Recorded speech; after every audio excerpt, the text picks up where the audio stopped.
কর্কট রাশি, কর্কট লগ্ন, ক্যান্সার সাইনের জাতক জাতিকাদের 2026 সালের অগস্ট মাসের আগত একটি সপ্তাহ অর্থাৎ 18 অগস্ট টু 24 অগস্ট 24 অগস্ট পর্যন্ত, পয়লা ভাদ্র থেকে 7ই ভাদ্র সময় ঠিক কেমন অতিবাহিত হবে, গ্রহগত নক্ষত্রগত গোচরের ছক ধরে মোরাললেস আপনাদের জীবনের প্রতিটি ক্ষেত্র নিয়েই কিন্তু আমরা আলোচনায় থাকতে চলেছি। আর এখানে কিন্তু আমরা দেখব প্রথমত আপনাদের রাশিতেই গুরু উচ্চস্থ হয়েছেন, সরস্বতী যোগ পরিলক্ষিত করব। আর সূর্য সিংহ সংক্রান্তি সুদীর্ঘ 11 বছর পর স্বগৃহে গোচর করতে চলেছে সূর্য।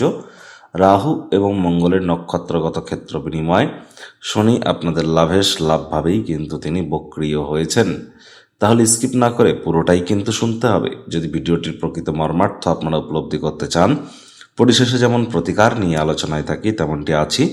আলোচনাটি ইন জেনারেল হবে, অর্থাৎ এই পৃথিবীতে যতজন কর্কট রাশির জাতক জাতিকা আছেন তাদের প্রত্যেকের জন্য এই আলোচনা। আপনি চাইলে আপনার ব্যক্তিগত গণনা এনি টাইম আমাদের দ্বারাই করাতেই পারেন। এর জন্য স্ক্রিনে আমরা নাম্বার দিয়ে থাকি। শনিবার রবিবার অফিসে এসে সামনাসামনি ফেস টু ফেস সাক্ষাৎ আপনারা করতেই পারেন, অথবা ওভারফোন ফোনের মাধ্যমে এনি টাইম যোগাযোগ করুন। তো চলুন আলোচনায় প্রবেশ করা যাক। কর্কট রাশি, কর্কট লগ্ন, ক্যান্সার সাইনের জাতক জাতিকারা কালপুরুষের রাশি চক্র অনুযায়ী চতুর্থতম রাশির আন্ডারে আপনারা পড়েন। আপনাদের রাশির মালিককে চন্দ্র। আর স্ক্রিনে আপনারা যে চারটি দেখতে পাচ্ছেন এটি কর্কট রাশির জাতক জাতিকাদের 2026 সালের পয়লা ভাদ্র বা 18ই অগস্ট আপনাদের গ্রহগত গোচরের ছকটি কেমনটি দেখাবে। রাশিতে বুধ গুরুর সরস্বতী যোগ থাকছে। গুরু বুধের নক্ষত্র অশ্লেষাতে বুধ 22 তারিখে রাশি পরিবর্তন করবে। সূর্য কেতুর সংযোগ থাকছে, দুটি গ্রহই মঘা নক্ষত্রে। আপনাদের পরিবার বাণী অর্থের ভাবের অধিপতি সূর্য স্বগৃহে থাকছে। আর শুক্র কিন্তু আপনাদের পরাক্রমের ভাবেই গোচর করবে। চন্দ্র আপনাদের রাশিধিপতি স্বাতি নক্ষত্রে আপনাদের সুখভাব থেকে সপ্তাহটির শুরুয়াত করতে চলেছে। 2-2.5 দিন অন্তর অন্তর চন্দ্রও রাশি পরিবর্তন করবে। রাহু ধনিষ্ঠ নক্ষত্র মঙ্গলের নক্ষত্রে আপনাদের অষ্টমভাবে গোচর করছে। এখানে 11 লেখা থাকলেও গুলিয়ে ফেলবেন না, এটি আপনাদের 8th হাউস। শনি মহারাজ রেবতী নক্ষত্রে বক্রী হয়েছেন আপনাদের ভাগ্যস্থানে। মঙ্গল রাহুর নক্ষত্র আদ্রা নক্ষত্রে গোচর করছে আপনাদের মোক্ষের ভাব, ব্যয়ের ভাবে। প্রথমেই বলবো যা আপনাদের কিন্তু ব্যক্তিত্বের সমৃদ্ধি, আপনার জ্ঞান বুদ্ধি এই দুইয়ের মিলনের কারণে একটি ডেডলি কম্বিনেশন আপনারা প্রাপ্তি করতে চলেছেন, যা আপনার জীবনের স্তরকে উন্নত বা অগ্রধাবিত করবার জন্য এটি আপনাদেরকে প্রবলভাবে সহযোগিতা করবে। একই সাথে কিন্তু আপনাদের এ সময় পেটের বেলি পোর্শন এবং হিপ পোর্শনে কিন্তু ওজন বৃদ্ধি পেতে পারে। অবিবাহিত যারা আছেন তাদের বিবাহের যোগ আসতে পারে, তবে যেহেতু ভাদ্র মাস, অ্যারেঞ্জ ম্যারেজের জন্য ছেলে মেয়ে দেখতে যাওয়ার জন্য সময়টি কিন্তু এক কথায় ঠিক নয়। তবে হ্যাঁ, আপনাদের যোগাযোগ কিন্তু তৈরি হতেই পারে। আদালত কোর্টে কোনো কেস পেন্ডিং থেকে থাকলে কোর্ট বা আদালত আপনাদের পক্ষে ভার্ডিক্ট বা রায় কিন্তু প্রদান করতে পারে। ভাগ্যের কিছুটা সঙ্গ হলেও আপনারা পাবেন প্রেমজ বিবাহের যোগ। আর এখানে অবশ্যই শিক্ষার্থী বিদ্যার্থীদের পড়াশোনায় মনোযোগ বৃদ্ধি করতে হবে, কারণ এই সময়টি আপনাদের জন্য দুর্দান্ত। যে কোনো প্রকার কম্পিটিটিভ এক্সাম বা পরীক্ষায় যদি আপনারা বসেন এই সপ্তাহে, তাহলে জয়যুক্ত হওয়ার চান্সই কিন্তু প্রবল। যে সমস্ত দম্পতি ফার্স্ট এবং সেকেন্ড বেবি গর্ভধারণ করার বা ডেলিভারি করবার চেষ্টা করছেন তাদের জন্য সময়ের সুযোগ কিন্তু বেটারই পরিগণিত হচ্ছে। স্বামী আর আপনি, স্বামী স্ত্রী আপনারা একসাথে কোথাও রোম্যান্টিক ভ্রমণে কিন্তু যেতেই পারেন।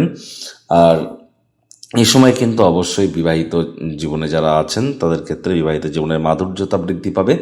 যারা টিচার্স প্রফেসর্স বা যারা বিশেষ করে banking sector, financial sector, travel tourism industry বা যারা এক্সপোর্ট ইম্পোর্ট বা রিলিজিয়াস ইন্ডাস্ট্রিতে আছেন তাদের জন্য সময় সুযোগ দুর্দান্ত পরিগণিত হবে। কাউন্সেলিং কনসালটেন্সির কাজ যারা করেন, ট্রেডিং যারা করেন তাদের জন্য সময়টি কিন্তু ভালো। মুখনিসৃত বাণীর দ্বারা অর্থ উপার্জন করবার জন্য সময়টি কিন্তু দুর্দান্ত। আর এখানে কিন্তু আমরা দেখব যে এবার কিন্তু সোনার দাম বাড়বে। এমনকি প্রত্যেকটা সেক্টরের লিডিং যে স্টক, অর্থাৎ শেয়ার মার্কেটের প্রতিটা ইকুইটি বা প্রত্যেকটা সেক্টরের মধ্যে যে leading company, leading metal, leading commodity, leading crypto, প্রত্যেকটা ক্ষেত্রেই কিন্তু এদের কিন্তু একটা বুস্ট আমরা কিন্তু পরিলক্ষিত করতে চলেছি।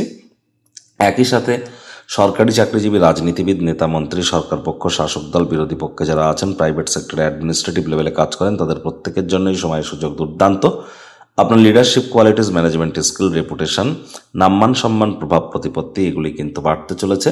আর এখানে আপনাদের আত্মসম্মানও কিন্তু আপনাদের মধ্যে বাড়বে। এর সাথে সাথে কিন্তু আপনাদের আত্মবিশ্বাস হয়ে পরিপূর্ণ হতে চলেছেন। ব্যাংকের ব্যালেন্সও আপনাদের বাড়তে চলেছে। কারোর ক্ষেত্রে পরিবারে কোনো শুভ অনুষ্ঠান সম্পাদিত হতেই কিন্তু পারে। সাবধানে গাড়ি ঘোড়া চালান, শরীরে চোট আঘাত কিন্তু লাগতেই পারে। রাহু মঙ্গলের নক্ষত্রগত ক্ষেত্র বিনিময়ের কারণে এ সময় কিন্তু আপনাদেরকে বলবো আগুন, বিদ্যুৎ, বজ্রপাত 3টি জায়গা থেকেই থাকুন সাবধান। মাত্রা অতিরিক্ত অগ্নিসংযোগের ঘটনা, ফায়ার বা শর্ট সার্কিটের ঘটনা আমরা কিন্তু পরিলক্ষিত করতেই পারি। বাড়িতে আপনার ওয়্যারিং যদি খারাপ হয়ে থাকে, তার ঝুলছে, ইলেকট্রিক বা ইলেকট্রনিক্সের কোনো আইটেম খারাপ হয়ে পড়ে আছে, রিপেয়ারিং করছেন না, যোগে জায়গায় চালিয়ে যাচ্ছেন, এটি কিন্তু ঠিক করছেন না। এ সময় মারাত্মক ক্ষতি কিন্তু হতেই পারে। ইমিডিয়েট এগুলি রিপেয়ারিং করুন, সঠিক করে নিন। আর অরণ্যবর্তী, বন্দরবর্তী এবং সমুদ্র তীরবর্তী এলাকায় যারা বসবাস করেন এবং পাহাড়ি এলাকায়, তাদেরকে প্রিকশন নিয়ে চলতে হবে। পাহাড়ি এলাকায় ভ্রমণ করা থেকে এ সময় বিরত থাকাটাই কিন্তু শ্রেয় বলে মনে করব। আর এ সময় কিন্তু আপনাদেরকে অবশ্যই যতটা সম্ভব মেজাজকে আপনারা কন্ট্রোলের মধ্যে রাখতে পারবেন। কারোর ক্ষেত্রে ছোটোখাটো সার্জারি, অপারেশনের যোগও কিন্তু আমরা পরিলক্ষিত করছি। অতিরিক্ত বৃষ্টিপাত এবং অতিরিক্ত গরম দুই কিন্তু এই সময়ের ভবিতব্য। বয়সে বড় দাদা দিদি, ছোট ভাই বোনেদের সাথে অহেতুক তর্ক বিতর্কে যেন জড়াবেন না। ডমিনেটিং নেচারের হলেই কিন্তু মারাত্মক ক্ষতি। লোন বা ঋণ নেওয়া থেকে বিরত থাকুন। বাজেটকে নিয়ন্ত্রণের মধ্যে রাখুন। 18 তারিখ 19 তারিখ এই দুটি দিন চন্দ্র কিন্তু আপনাদের মাতৃভাবেই থাকবে। এ সময় কিন্তু আপনাদের অবশ্যই আপনার মায়ের প্রতি আপনাদের যে দায়িত্ব, কর্তব্য আপনারা পালন করুন। আবেগের বশবর্তী হয়ে মায়ের সাথে কোনো প্রকার অশান্তি, তর্ক বিতর্কে জড়াবেন না।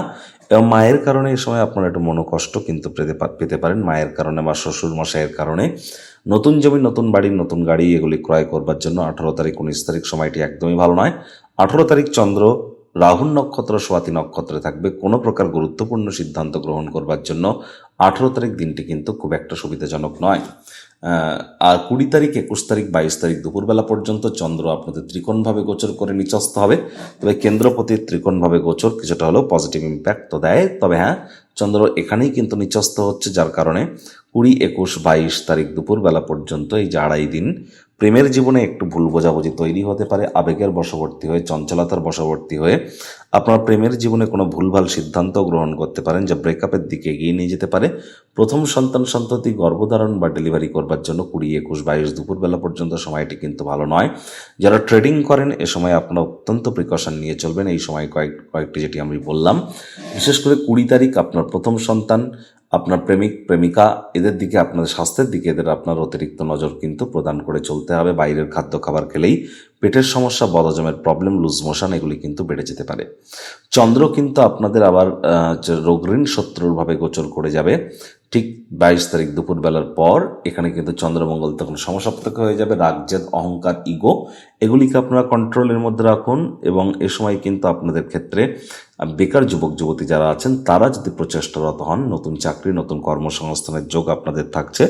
বিদেশ যাত্রার সংযোগ কিন্তু থাকছে। তবে হ্যাঁ, এ সময় কিন্তু আমরা অনেক ক্ষেত্রে প্লেন ক্রাশের মতো ঘটনাও কিন্তু বিভিন্ন জায়গায় দেখতে পারি এবং ভূমিকম্পের মতো ঘটনাও কিন্তু আমরা পরিলক্ষিত করতে পারি। মহিলাদেরকে সম্মান দিতে হবে। মহিলাদের সাথে অহেতুক তর্ক বিতর্কে কিন্তু এ সময় একদমই যাওয়া যাবে না। আরও একটি চ্যানেল আমাদের আছে, অ্যাস্ট্রোলজার কামলেশ দিওয়ান।